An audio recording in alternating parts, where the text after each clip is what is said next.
The final straw that could break the camel's back.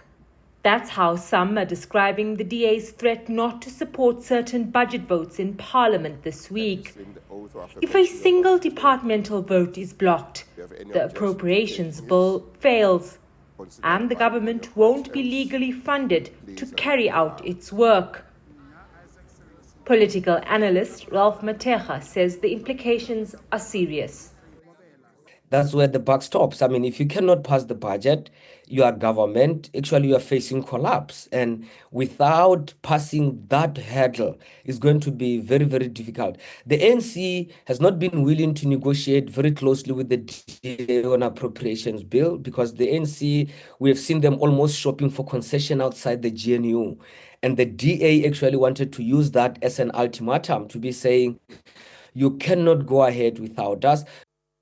Meanwhile, the ANC has shrugged off the DA's threat and is now trying to woo smaller parties to secure a majority during budget votes.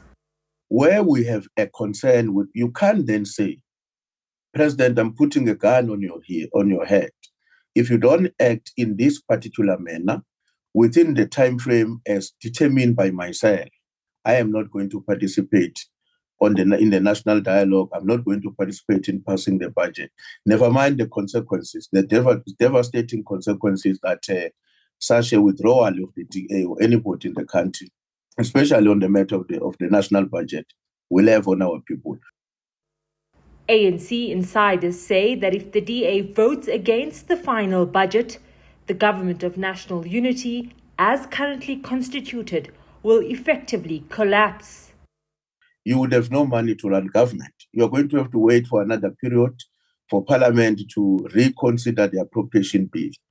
Mateja believes the ANC and the DA still need each other, despite growing speculation that the GNU is on shaky ground.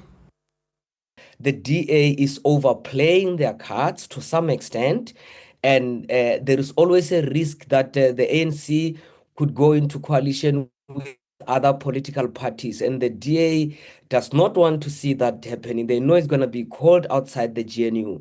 So at the end of the day, two parties here, the DA and the ANC, have to improvise.